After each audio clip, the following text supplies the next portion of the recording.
निर्मलाताई या अत्यंत साध्या स्वभावाच्या होत्या. त्यांना 3 मुले होती. त्यातील 2 मुलांचे लग्न झालं होतं. त्यामुळे 2 सुना घरामध्ये आल्या होत्या. परंतु दोन्ही सुनांनी त्यांचे जीवन जगणं खूप कठीण करून सोडलं होतं. रोजचा आलेला दिवस त्यांना घालवणे खूपच अवघड जात होते. निर्मलाताई खाण्यासाठी आपल्या दोन्ही सुनांकडे चक्रा मारत होत्या आणि सुना चपाती हातात घेऊन निर्मलाताईंना दुरूनच दाखवत आपल्या मागून येण्यासाठी मजबूर करत होत्या. निर्मलाताई बिचाऱ्या गुडघ्यांचा त्रास असून सुद्धा आपल्या सुनांच्या मागे चक्रा घालत होत्या. पण आता वय झाल्यामुळे त्यांना धाप लागली होती. त्या जोरजोरात श्वास घेऊ लागल्या होत्या. त्यांचे डोके घुमू लागले होते. त्यामुळे ते तिथेच बसून जोरजोरात रडू लागल्या. तेव्हा दुसरी सूनबाई म्हणाली, काय झाले म्हातारे, आता भूक नाही लागली का?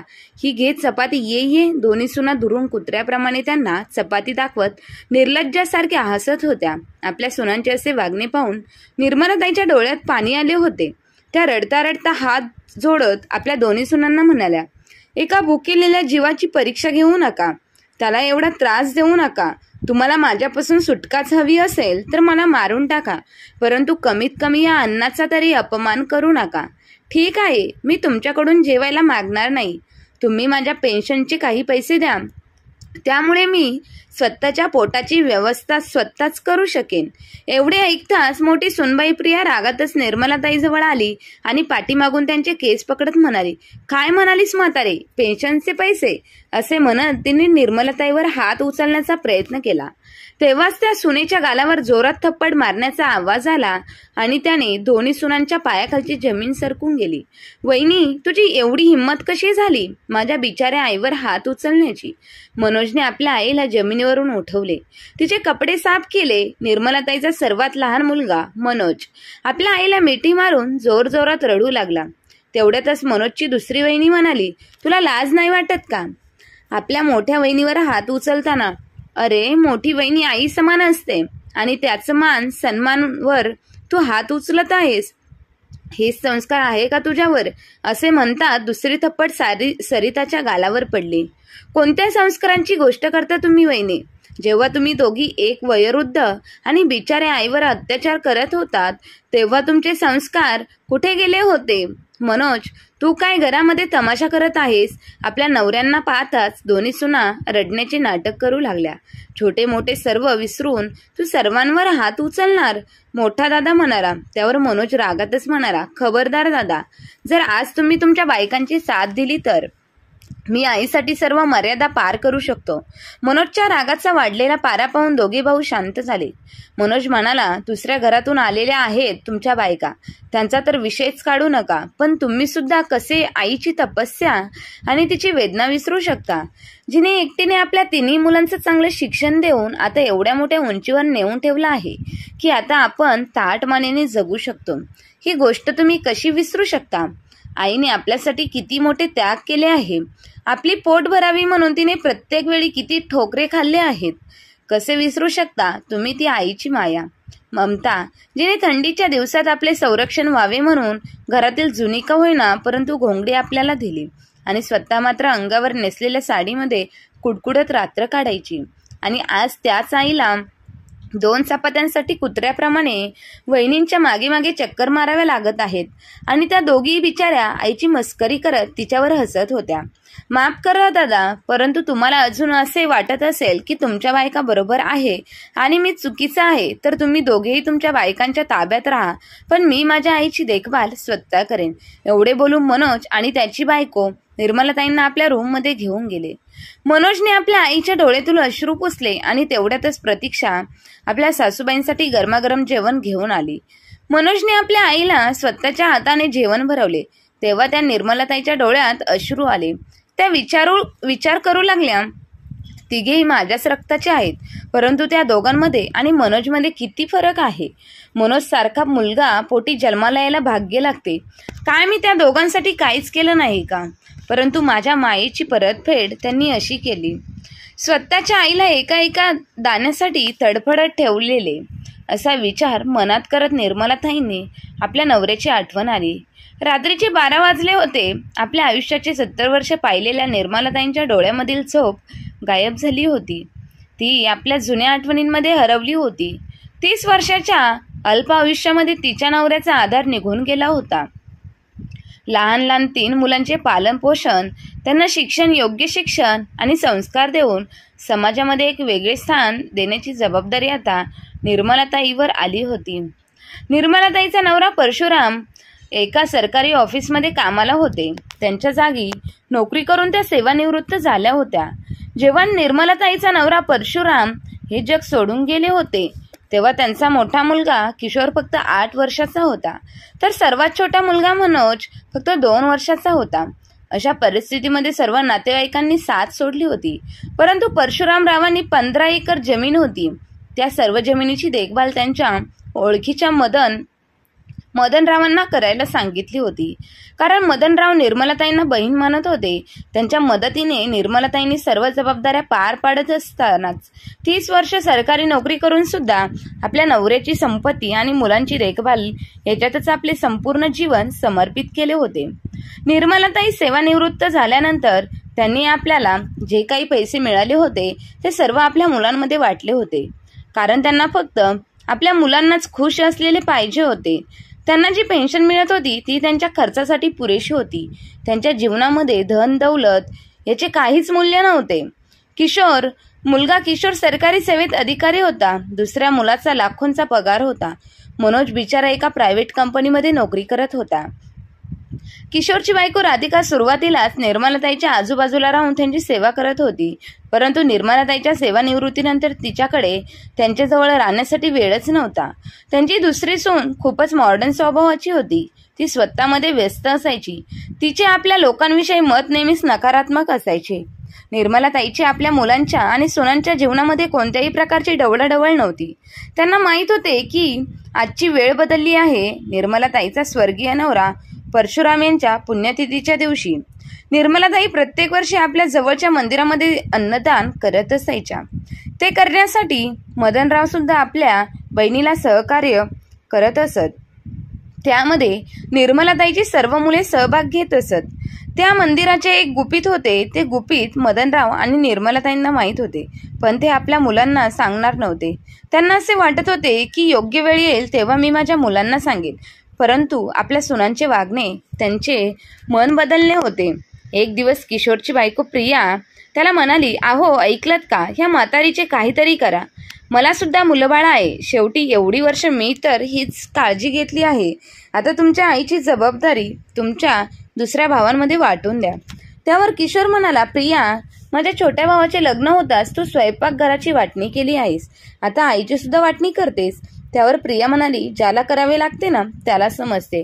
तुम्हाला काय, तुम्ही उठता आणि ऑफिसला निघून जाता. तुमच्या मागे चहा, जेवण आणि दिवस रात्र त्यांची साफसफाई मलाच करावी लागते. तुमच्या दुसऱ्या भावांच्या बायकांना सुद्धा हेच काम करू द्या. असे व्हायला नको. ह्या म्हातारीचे करता करता माझीच वेळ यायला. तेवढ्यात प्रियाचा दीर आला. काय झालं वहिनी, सुट्टीच्या दिवशी सकाळी सकाळी काय बडबड करत आहेस? किती दिवस झाले तुमच्या हातच्या चहा पेलो नाही. किशोर म्हणाला, हा रे, सकाळी सकाळी गरम गरम चहा प्यायला खूपच चांगलं वाटतं. नाहीतर बायकोचे असे जडवड बोलणे नको वाटते. एवढे बोलून दोघेही भाऊ हसू लागते. तेव्हा प्रिया रागातच म्हणाली, मी मस्करी करत नाही आहे. बघा भाऊजी, तुम्ही किंवा मनोज भाऊजी आता तुमच्या आईची जबाबदारी घ्या. आमच्याकडून नाही होणार. आता तर चहा पाजते, परंतु आत्ताच्या आत्ता या गोष्टीवर निर्णय हवा. असे म्हणत रागातच किचनमध्ये गेली. किशोरचा दुसरा भाऊ म्हणाला, दादा, सकाळी सकाळी आईच्या वाटणीची गोष्ट कशी काय निघाली? आता तर आपल्या घरात सुद्धा महाभारत सुरू होईल. दादा, तू वहिनीला समजावत का नाहीस? किशोर म्हणाला, जर तुम्ही तुमच्या बायकांना नाही समजू शकत तर माझी तर जुनी झाली आहे. मी कसे समजावू? आता तुम्हा दोघांनाच आईची जबाबदारी घ्यावी लागेल.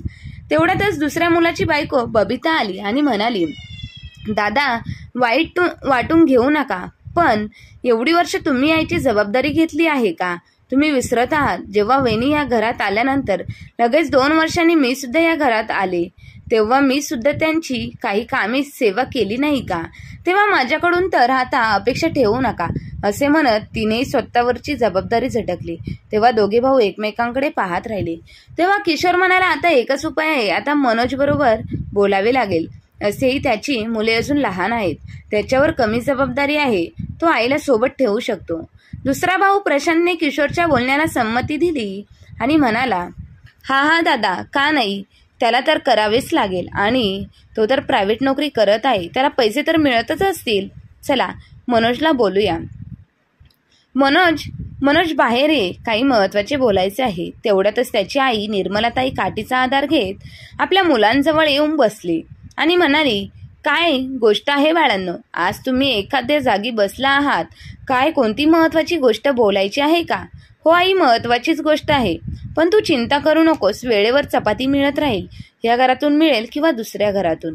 निर्मलाताई म्हणाली, बाळा, का उगाचच या वयामध्ये आईला इकडे तिकडे फिरायला लावता? मी कामावर जात असताना तुम्हा लोकांना कधी तुमच्या आजी आजोबांकडे नाही सोडले, स्वतःची जबाबदारी स्वतः निभावली. हे बोलत असताना निर्मलाताईंचे डोळे पाणवले भरले. तेवढ्यातच निर्मलाताईंची मोठी सून प्रिया आली आणि म्हणाली, तुम्ही सोफ्यावर पाय ठेवून बसू नका, सोफा खराब होऊन जाईल. 6 महिने अगोदरच माझ्या बाबांनी तो दिला आहे, तरी सुद्धा तुम्ही माझी अजिबात इज्जत नाही करत. तुम्ही त्या लाकडाच्या खुर्चीवर का नाही बसत? सर्वांसमोर जोरात चहा ठेवून ती तिथून निघून गेली. आता निर्मलाताई सोफ्यावरून उठून खुर्चीमध्ये जाऊन बसल्या. त्यांचे तोंड आता पाहण्याजोगे झाले होते. समोर मुले चहा पित होती, परंतु त्यांना चहासाठी कोणी विचारले नाही. तेवढ्यातच मनोज तिथे आला. आपल्या आईच्या चेहऱ्याकडे पाहत त्याने आपल्या बायकोला प्रतीक्षाला आवाज दिला आणि म्हणाला, प्रतीक्षा, आईसाठी चहा बनव. दादा, तुम्ही पण पिणार? प्रशांत तोंड वाकडे करत म्हणाला, नाही, आम्ही प्यालो चहा. आमचा विचार करण्याची काही गरज नाही आहे. आम्ही तुला यासाठी बोलवले आहे की आता आईची जबाबदारी तुला उचलायची आहे. आमच्या बायका आता आईसाठी चपाती बनवून थकून गेल्या आहेत, त्यामुळे आता तू ही जबाबदारी घे. तसंही आता किती दिवस राहील? मनोज म्हणाला, शुभ बोल दादा, आई आहे, त्यामुळे आपण एकत्र आहोत. जर आई राहिली नाही तर घर सुख्या पाण्यासारखे विखरून जाईल. तेव्हा किशोर म्हणाला, मोठ्या गोष्टी करणं सोडून दे आणि आपली जबाबदारी उचलून स्वतःकडे घेऊन जा. मनोज म्हणाला, दादा, आई तसेही तिने वेळेला आमच्याबरोबर खाते, मग ती इथे राहिली तर काय प्रॉब्लेम आहे? आईला ह्या रूमची आस आहे, कारण बाबा सुद्धा याच रूममध्ये राहत होते. तेवढ्यातच प्रिया म्हणाली, 100 गोष्टींची एक गोष्ट भाऊजी, आता आम्हाला सुद्धा जागा हवी आहे. आता आमची मुले मोठी झाली आहेत, त्यांना सुद्धा वेगळी जागा लागते. आता त्यांचे लग्नाचे वय झाले आहे. माझ्या सुना येतील तर त्या काय अशा रिकाम्या हाताने येतील का? त्या एवढे सामान घेऊन येणार तर ते सामान कुठे ठेवणार? त्यापेक्षा तुम्ही यांची कॉट बाहेर वरांड्यात ठेवा, काय अडचण आहे? बिचाऱ्या निर्मलाताई आपल्या मुलांकडे अश्रू भरलेल्या डोळ्यांनी पाहत होत्या. आता त्यांच्या मनात विचार येत होता की मी माझ्या 3 मुलांना किती प्रेमाने लाडाने लहानाचे मोठे केले आणि तीच मुले आता माझ्या वाटणीविषयी बोलत आहेत. तेव्हा प्रतीक्षा आपल्या सासूला चहा बिस्किट देत म्हणाले, आपल्या दिरांना म्हणाली, दादा, तुम्ही मोठे आहात, मी तुमच्यामध्ये बोलते, मला माफ करा. दादा, आईची जर संमती असेल, त्यांना आमच्याकडे राहायचं असेल तर मला कोणतीही अडचण नाही आहे. मनोजला आपल्या बायकोचा गर्व होता, कारण त्याची बायको त्याच्या आईची खूप काळजी घेत होती, तिची तेवढीच इज्जतही करत होती. तेव्हा बबिता पटकन म्हणाली, ह्या तर आता भाऊजींकडेच राहणार. मी आता स्पष्ट बोलते, आता आम्ही यांच्या खाण्यापिण्याचा औषधांचा खर्च नाही करणार. जर उद्या जाऊन ह्या मेल्या तर तिघे मिळून यांचे श्राद्ध करू. तेव्हा निर्मलाताई म्हणाल्या, सुनबाई, मी जिवंत असताना तुम्ही माझ्या जेवणाविषयी बोलत आहात आणि मी मेल्यानंतर माझ्या श्राद्धामध्ये बासुंदी पुरी बनवणार, तेव्हा मी ते खाणार का? त्यापेक्षा मी जिवंत असताना मला साधे वरण भात जरी प्रेमाने खायला घातले तरी माझ्या मनाला शांती मिळेल आणि तेवढ्या शांतपणे मी माझे डोळे बंद करेन. त्यामुळे प्रिया म्हणाली, आता तुम्हाला जे काही खायचे आहे ते छोट्या सुनेकडे खा आणि हे घ्या, मी तुमचे सामान बांधले आहे. मनोज म्हणाला, वहिनी, तुम्हाला एवढी घाई होती की तुम्ही आईचे सामान सुद्धा बांधून ठेवले. एक वेळ आईला तर विचारायला हवे होते ना. प्रशांत म्हणाला, आईला काय विचारायचे? आईला किती समज आहे. आता आईला काय करायचे आहे या काही नाही, ह्या सर्व गोष्टींचा फैसला तर आपणच करणार ना. खूप दिवस आईच्या निर्णयाने हे घर चालत होते, आता नाही. आता चला आपापल्या कामाला लागा. एवढे बोलून सर्वजण निघून गेले. निर्मलाताई भले काहीही बोलल्या नाहीत, परंतु आतून त्यांचा जीव घुसमटत होता. मागच्या 3 वर्षापासून त्यांची छोटी सूनच तर सर्व काही करत होती. तिने आपल्या सासूबाईची सेवा करण्यासाठी कोणतीही कमी सोडली नव्हती. पाहता पाहता पुढच्या 4 महिन्यात निर्मलाताईंची अवस्था खूपच खराब झाली. तेव्हा निर्मलाताईंनी आपल्या मोठ्या मुलांना भेटण्याची इच्छा व्यक्त केली. परंतु या कलियुगाच्या काल्या छायेचे त्यांची मती भ्रष्ट झाली होती. त्यांनी आईला भेटण्यासाठी असमर्थता दर्शवली. इकडे जेव्हापासून निर्मलाताई प्रतीक्षाकडे आल्या होत्या तेव्हापासून त्यांच्या दोन्ही मुलांनी आणि सुनांनी त्यांच्याकडे डोंकून सुद्धा पाहिले नव्हते. त्यांना असे वाटत होते की पुन्हा आईला आपल्याकडे घेऊन यावे लागेल. एक दिवस अचानक मनोज आणि प्रतीक्षाला रात्री कोणीतरी नातेवाईक वारले म्हणून तिकडे जावे लागले. निर्मलाताईंना खूपच भूक लागली होती, म्हणून त्यावेळी त्यांनी जेवणासाठी आपल्या दोन्ही मोठ्या सुनांकडे हात पसरवले. परंतु त्यांच्या दोन्ही सुनांनी त्यांना जेवण तर दिलेच नाही. आता आपली ही अवस्था झाली आहे ह्या विचारात त्यांचा डोळा कधी लागला त्यांना समजलेही नाही. त्या रात्री डोळे बंद करून झाले ते कायमचेच बंद झाले. आता त्या देवाला प्रिय झाल्या होत्या. त्या दिवशी निर्मलाताईंची दोन्ही मोठी मुले आणि त्यांच्या बायका खूपच खुश झाल्या होत्या. चला आता घाबरून जगायला नको. परंतु मनोज आणि प्रतीक्षा जेव्हा आपल्या नातेवाईकांचे अंत्यसंस्कार करून घरी आले तेव्हा आपल्या आईला ह्या अवस्थेत पाहून खूप रडू लागले होते. रडून रडून दोघांची अवस्था खूप वाईट झाली होती. त्या दोघांनी आपल्या परीने आपल्या आईला सर्व काही देण्याचा प्रयत्न केला होता. आता समाजातील लोक बोलतील म्हणून किशोर आणि प्रशांतने आपल्या आईच्या अंत्यसंस्कारासाठी आपल्या छोट्या भावाला मदत केली होती. 1 वर्ष असेच निघून गेले. त्यानंतर निर्मलाताईंचे श्राद्ध आले. त्या 1 वर्षामध्ये प्रियाच्या मोठ्या मुलाचे लग्न झाले होते. ती सुद्धा आता एका सुनेची सासू झाली होती. सासूबाईंचे श्राद्ध असल्यामुळे प्रिया आपल्या सुनेला रीनाला म्हणाली, बघ सुनबाई, उद्या माझ्या सासूबाईंचे श्राद्ध आहे. त्यांच्यासाठी बासुंदी पुरी बनव, त्यांना खूप आवडत असे. रीना म्हणाली, आई श्राद्ध उद्या आहे ना, उद्या बनवेन. तुम्ही आजपासूनच का उगाच खरं डोक्यावर घेत आहात. तर दुसरीकडे बबिताने सुद्धा आपल्या सुनेला सांगितले, सुनबाई, उद्या माझ्या सासूबाईंचे श्राद्ध आहे. त्यामध्ये कोणतीही कमी राहायला नको. त्यांच्या आत्म्याला तृप्ती मिळायला हवी. त्यांचेच आशीर्वाद आहेत म्हणून आज आपण एवढे चांगले आयुष्य जगत आहोत. त्यामुळे त्यांच्या आवडीची प्रत्येक गोष्ट बनव. काही अनिष्ट घडायला नको. ह्या भीतीपोटी श्राद्धेसाठी निर्मलाताईंच्या सुना आपल्या सुनांना ऑर्डर सोडत होत्या. आता आपल्या सासूबाईंना स्वादिष्ट जेवण सर्वात अगोदर कोणत्या घरातून मिळणार. बिचारी प्रतीक्षा मात्र मौन धारण करत सर्व काही पाहत होती आणि मनोजला म्हणाली, जिवंत असताना आई सुनांच्या खिडकीकडे पाहत असायच्या. कोणीतरी आज काही चांगले जेवण बनवेल आणि मला देईल. तेव्हा सर्वजणी नाक मुरडत त्यांच्याकडे दुर्लक्ष करत असायच्या. आणि आज बघा, मनोज म्हणाला, जाऊ दे, तुला तर आठवतच असेल आईला काय चांगले आवडायचे ते तू उद्या बनव. असे सांगून मनोज आपल्या ऑफिसला निघून गेला. ऑफिसमध्ये गेल्यानंतर मनोज आपला बॉस अभिषेकला म्हणाला, सर मला उद्या सुट्टी हवी आहे. त्यावर अभिषेक म्हणाला, मनोज तुला तर माहीतच आहे 2 दिवसांनी आपल्या रिपोर्ट सबमिट करायचे आहेत. त्यामुळे तुला आता सुट्टी घेता येणार नाही. मनोज म्हणाला, सर मला माहीत आहे, परंतु कामच तसं आहे त्यामुळे मला मजबुरीने सुट्टी घ्यावीच लागेल. तेव्हा अभिषेक म्हणाला, मनोज असे कोणते काम आहे की तुला उद्या सुट्टीची गरज आहे. सर माझ्या आईचे उद्या श्राद्ध आहे त्यामुळे मला सुट्टी घ्यावीच लागेल. अरे मनोज, तुझ्या आईचे श्राद्ध आहे ना, मग पंडितांचे जेवण झाले की तू ये ऑफिसला. नाही सर, मी श्राद्धाच्या दिवशी पंडितांना जेवण नाही घालत. अरे मग तुला सुट्टी कशासाठी हवी आहे. सर मी श्राद्धाच्या दिवशी महिला वृद्धाश्रमात जातो आणि तेथील महिलांना स्वतःच्या हाताने जेवण बनवतो. मग त्यानंतर 3-4 तास त्यांच्याबरोबर गप्पा मारण्यात घालवतो. त्यांच्या मनातील गोष्टी त्या माझ्याबरोबर बोलून त्यांचे मन मोकळे करतात. त्यावेळी ते माझ्यामध्ये त्यांचा मुलगा पाहतात, तर त्यांच्या रूपात मी माझ्या आईला पाहतो. हे जेव्हा अभिषेक ऐकतो तेव्हा त्याला सुद्धा खूप अभिमान वाटतो. तर म्हणतो, मनोज तू सुट्टी घे, आपण रिपोर्ट तू आल्यानंतर तयार करून पाठवू. हवं तर तू आल्यानंतर जास्त वेळ काम करून, परंतु तू उद्या सुट्टी घे.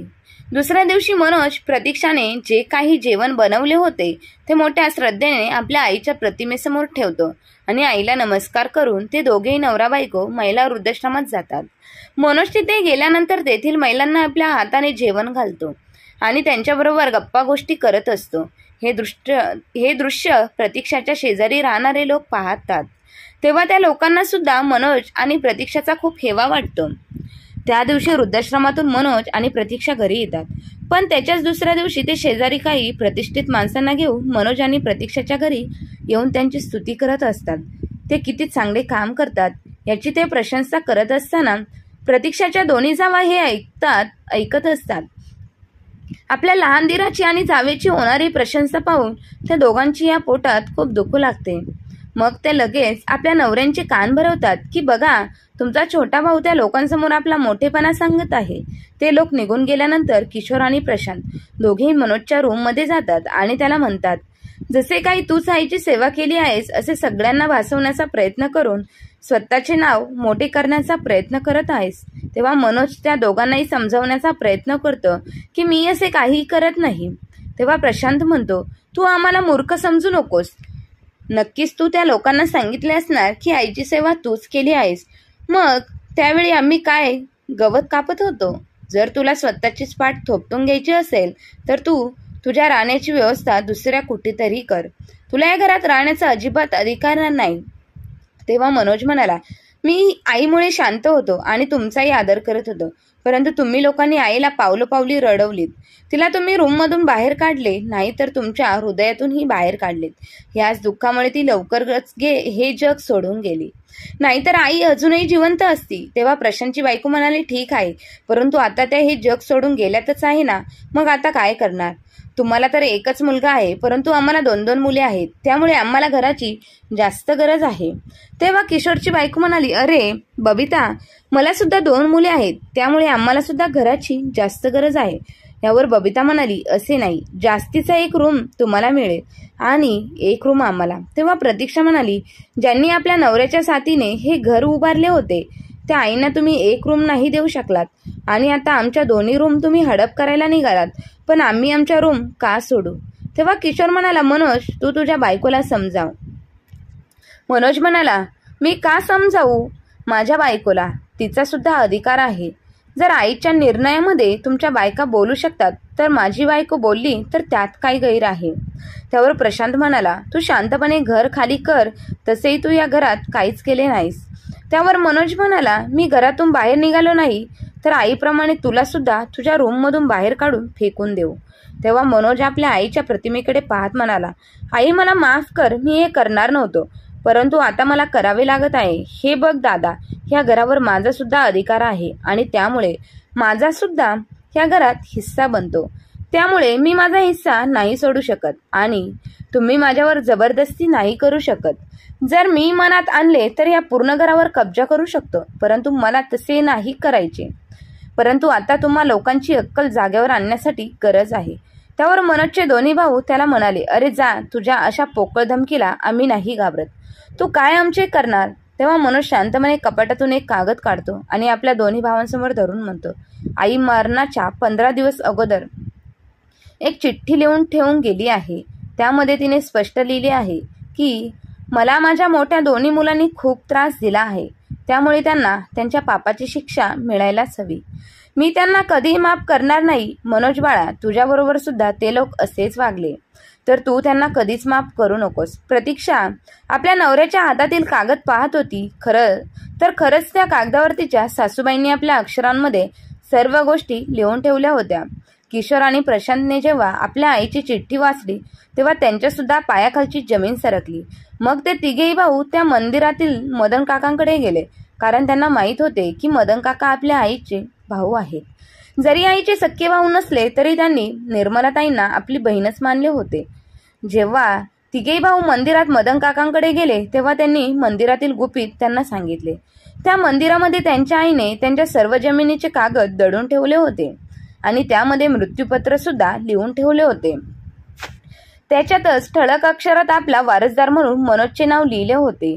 हे जेव्हा किशोर आणि प्रशांतने पाहिले तेव्हा त्यांना खूप मोठा धक्का बसला, कारण त्यात पुढे असेही लिहिले होते, जर तुम्ही मनोज आणि प्रतीक्षाबरोबर जोर जबरदस्ती करण्याचा प्रयत्न केला तर तुम्हाला पोलीस अटक करतील. आता त्यांची अक्कल ठिकाणावर आली होती. आपली अगदी साधी दिसणारी आई, परंतु तिने केवढा मोठा निर्णय घेतला होता. त्यांना आज समजले होते. आता मनोज म्हणाला, आता जे काही करायचे आहे ते पोलीस करतील, मी काहीच करणार नाही. वकिलांमार्फत आता किशोर आणि प्रशांतच्या कोर्टाची नोटीस आली होती. त्यासोबत आईच्या चिठ्ठीची प्रत सुद्धा जोडण्यात आली होती. त्या दोघांनाही ते घर खाली करण्यास सांगितले होते. मनोजने आता निर्णय घेतला होता की ते घर विकून आपल्या हिस्स्याचे पैसे घ्यायचे आणि उरलेले पैसे वृद्धाश्रमाला दान करायचे. तेव्हाच खऱ्या अर्थाने आईच्या आत्म्याला शांती मिळेल. कारण जिवंतपणी तिला पोटाची खळगी भरण्यासाठी किती यातना सोसाव्या लागल्या होत्या. अशी परिस्थिती इतर कोणत्या महिलेवर येऊ नये म्हणूनच तिनेच आपल्या मृत्यूपत्रात लिहिले होते की माझे घर विकून मनोजच्या हिश्श्याचे पैसे त्याला देण्यात यावे आणि उरलेली सर्व रक्कम अनाथ महिलांसाठी अनाथ आश्रमाला दान करण्यात यावी. निर्मलाताईंची दोन्ही मुले आणि त्यांच्या सुना आता ह्या घरातील आपले सामान पॅक करू लागले होते. दुसऱ्या दिवशी ते सर्वजण ते घर खाली करून आपल्याला रस्त्याने निघून गेले. आता खऱ्या अर्थाने त्यांना आपल्या आईची किंमत समजली होती. परंतु आता वेळ निघून गेली होती. कारण प्रिया आणि बबिता यांच्या सुनांनी आता त्यांना जवळ घेण्यास नकार दिला होता. कारण त्यांना माहीत पडले होते की आपल्याला आता या घरात काहीच हिस्सा मिळणार नाही. आपण ते बेघर झालो आहोत. विनाकारण हे सासू सासरे आपल्याजवळ कशाला हवेत. आता आपल्याला आईला तिच्या सेवानिवृत्तीनंतर आपण नीट जेवायला सुद्धा देत नव्हतो. तेव्हा तिच्या मनाला किती वेदना झाल्या असतील याची जाणीव किशोर आणि प्रशांतसह त्यांच्या बायकांना सुद्धा होत होती. म्हणतात का, आपण जसे वागतो तेच फिरून पुन्हा आपल्या आयुष्यात येते. असेच किशोर आणि प्रशांतच्या आयुष्यात झाले होते.